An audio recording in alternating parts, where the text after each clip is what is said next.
Hello there, I'm Russell Brand. This is the Trews, where I'll go through the news, but in a more truthful way, yeah? I.e. the Trews. Let's have a look at what's going on in the Daily Mail. The Daily Mail takes itself a little bit more seriously in today's sort of phallic crimson box. Should you use hand cream on your face? Why is it asking me that?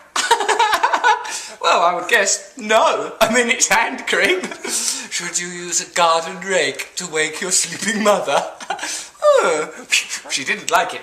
And here's a little rich baby wearing a wedding dress. Fascinating world we live in. NASA, I have a problem. Lucas 4 sends questions to space expert and the answer is out of this world. A little boy is troubling NASA. Why? Leave them alone.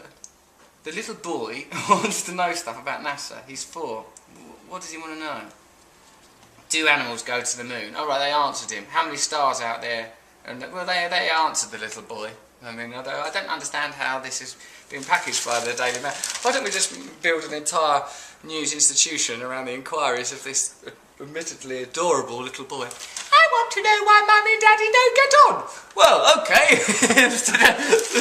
Here's the coverage. C-section babies are more likely to be obese as adults. Babies born by caesarean section are more likely to struggle with their weight as adults, experts warn. Was Minnie born by caesarean section? Yeah. That's Nicola's daughter. She's going to be fat as a house.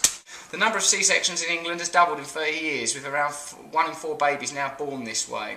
The figure is as high as 50%. The increase is blamed on a number of factors, from a society that is averse to pain. When have people ever liked pain?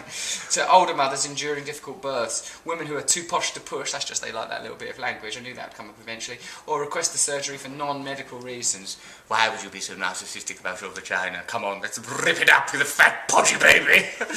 I couldn't believe my luck! 17-year-old's boast as married teacher 35 avoids prison for spending the night with him. And there it is, the familiar story in the Daily Mail where a teacher sleeps with a male pupil, and all of us as well think, whoa. A woman teacher who spent the night in a pupil's bed wearing only her jeans and bra. I mean, this is arousing. That's not news, is it? I mean, like, who's going to read that and go, disgusting.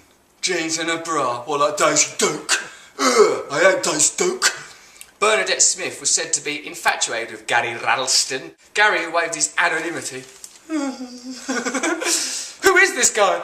It's Gary Ralston! Placing the mother of 3 under supervision order yesterday, Sheriff Willie Robertson. It's funny when a sheriff crops up, isn't it, in the news? Sort of, like when I think of Sheriff Willie Robertson, you've got a long handlebar moustache, he's wearing a cowboy hat, and he's oddly presiding over English law. Gary said, we got ready for bed. I felt nervous. I got into bed with my boxers on. She took off her top but kept her bra and jeans on and slid in. It'd be nice if the paper was just more honest, if it just said, here is a sexually arousing piece of information. And then told you it, like, oh, thank you. But if someone came up to you at a bus stop and did that, I mean, this is meant to be the news. If someone came up to you at a bus stop and went, would you like me to tell you a sexually arousing story? You go, well, actually, no. It's not coming from a morally assertive perspective or a morally certain perspective. It's not like, well, this is quite wrong. It's sort of scintillating, titillating and sensational, isn't it? But without wanting to admit to being that. This might as well be loaded. Here's a long story by Quentin Letts about Vine. My wife and I have had what I believe police call a domestic. She wanted to spend the afternoon at a garden centre near Ferryshaw and blow a fortune on plants. Here is a whole page about a man's opinions of ivy. The GPs paid 10 grand yearly bonuses simply for staying in the job. They're always attacking the NHS, they're always attacking the BBC, they're always attacking anything that's vaguely socialist because this is the voice of for free market forces. You know, that's like generally where they come from. So they want a deregulated world that is easily malleable and is magnetised towards capitalist ends, would be my sort of overall judgment. Horror.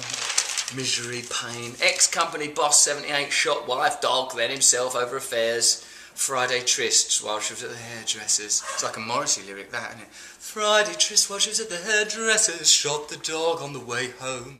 The lifers are allowed to keep budgies. Prisoners at a top security jail that house notorious killers are keeping birds in their cells, it has emerged. And why not, really? Because, like, you know, don't start from the point that everyone's completely irredeemable and evil. Otherwise, don't have prison. Just shoot everyone that ever does anything wrong. The prisoners bought the birds with their own money and have been allowed to keep them for company. They're responsible for the care of the bird, including cleaning their cages. What's wrong with this? Frankland has housed notorious criminals such as Sale Murderer and Huntley. And you let him have a budgie? Oh, what he done? I suppose it isn't this to generate, it's like the intention of that is to generate letters that make you go, I think it's disgusting that a prisoner like Ian Huntley should be allowed to keep a budgie. I'd love a budgie, and I ain't even murdered anybody, so why am I sat there without a budgie? Get a budgie if you want one. Get a budgie. Perhaps also get a society that deals with people compassionately and looks at all of the information, that doesn't remove every single nuance, till all that's left is a dark sabre of hatred and judgment. Would you take on your best friend's children if she died? What? I said, would you take on your best friend's children if she died? Well, is she... Janet, is she... Like, why have we got to live in this psychological space? Do smartphones ruin your looks? The answer is yes. Be frightened of your smartphone. Don't get rid of it, but fear it. I mean, God help us all. Really, the only thing you can look at is football. At least because that you know for yourself. You understand there's 11 players on each team. There's a Champions League match. Chelsea have drawn with Galatasaray away. Alright, good. I know what all that means. I have to look a bit deeper at it to start thinking, like, oh, Chelsea, they funded it in a dubious way. Where did Roman Abramovich get all of that money? Is it wrong that certain football teams have loads of money? Is it wrong the way that football teams increasingly alienate their core fan base, and that's the people that have supported football teams all these years can't afford to go to matches? You have to get a bit deeper into it before you see the true horror that even football is polluted by the cruel capitalism that governs our world. That is the Trews.